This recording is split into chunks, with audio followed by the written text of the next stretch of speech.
जय श्री कृष्ण। अक्रूर जी के साथ यमुना तट से निकलकर कृष्ण और बलराम मथुरा के मुख्य द्वार पर पहुँचे। मथुरा एक विशाल और समृद्ध नगर था। उसकी ऊंची ऊंची दीवारें, बड़े दरवाजे और सुंदर महल देखकर ग्वाल बाल चकित रह गए।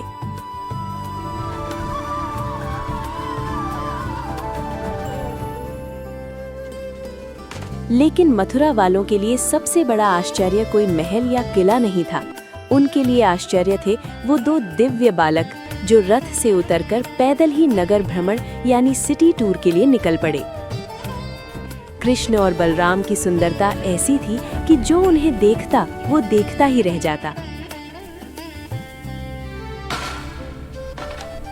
मथुरा की स्त्रियां और गोपियां अपने घरों की छतों और झरोखों पर दौड़ आईं।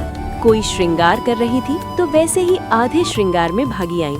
कोई खाना खा रही थी तो खाना छोड़कर आईं। मथुरा वासी आपस में बातें करने लगे। कृष्ण के बारे में सुना है? हाँ, मुझे भी आशा है। अरे देखो, ये वही बालक हैं जिन्होंने पूतना और अघासुर को मारा है। कितने सुंदर हैं। कंस कितना पापी है जो इन फूल से बच्चों को मारना चाहता है। कृष्ण सबको देखकर मुस्कुराते हुए आगे बढ़ रहे थे। घूमते घूमते कृष्ण और बलराम ने देखा कि सामने से कंस का राजक यानी शाही धोबी या रॉयल वॉशरमैन आ रहा है।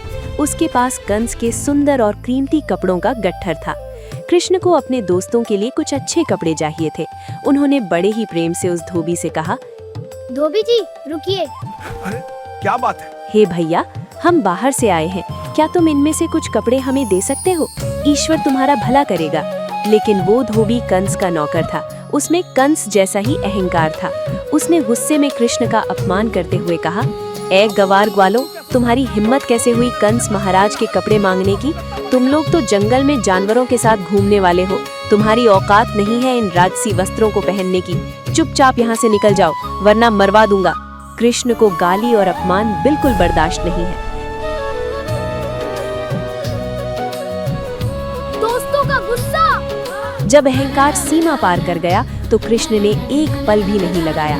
कृष्ण ने हवा की तेजी से अपने हाथ का एक जोरदार प्रहार उस धोबी की गर्दन पर किया और एक ही झटके में उस अहंकारी धोबी का सिर धड़ से अलग होकर जमीन पर गिर पड़ा। धोबी के गिरते ही उसके साथी डर के मारे कपड़े छोड़कर भाग गए।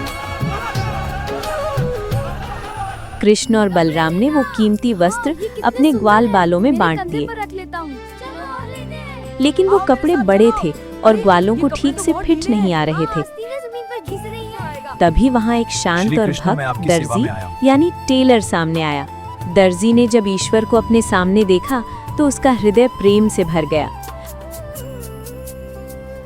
उसने आगे बढ़कर कहा, प्रभु, मेरा जीवन धन्य हो गया, कृपया मुझे सेवा का मौका दे। उसने अपनी कैंची और सुई धागे से तुरंत उन कपड़ों को कृष्ण, बलराम और दोस्तों के नाप का बना दिया। उन्हें सुंदर पहनावे से सजा दिया। कृष्ण उस दर्जी की निष्काम सेवा से इतने प्रसन्न हुए कि उन्होंने उसे वहीं पर परम धन, बल और जीवन के बाद वैकुंठ लोक का आशीर्वाद दे दिया। ईश्वर सच्ची नियत से की गई छोटी सी सेवा का भी कितना बड़ा फल देते हैं। आगे चलते हुए कृष्ण और बलराम सुदामा नाम के एक माली यानी गार्लैंड मेकर के घर पहुँचे। ये सुदामा उनके बचपन के सखा नहीं बल्कि मथुरा के फूल वाले थे। सुदामा को जब पता चला कि सृष्टि के स्वामी उसके आंगन में आए हैं तो उसकी आंखों से आंसू बहने लगे।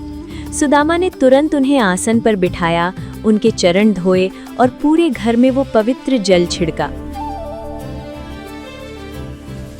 फिर उसने अपने सबसे सुंदर महकते हुए फूलों की ताजी मालाएं कृष्ण और बलराम के गले में पहना दी। कृष्ण ने सुदामा माली को भी अपने परम भक्त होने का आशीर्वाद दिया।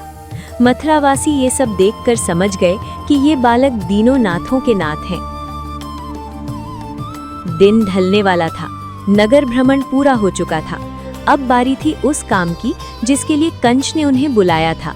कृष्ण ने मथुरा वालों से पूछा, भाइयों, ये बताओ, कंस ने जो विशाल धनुष रखा है उसकी शाला कहाँ है? उस दिशा में क्या है? वहाँ बहुत खतरा है राजकुमार, फिर भी मुझे देखना होगा। लोगों ने इशारे से एक विशाल इमारत की तरफ इशारा किया। कृष्ण और बलराम एक शेर की चाल चलते हुए उस धनुषशाला की ओर बढ़ चले।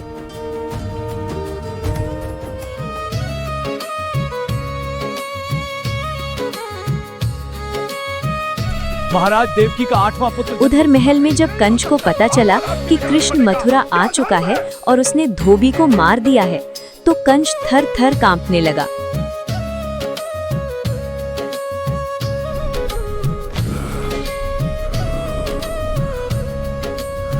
क्या कृष्ण उस विशाल शिव धनुष को उठा पाएंगे?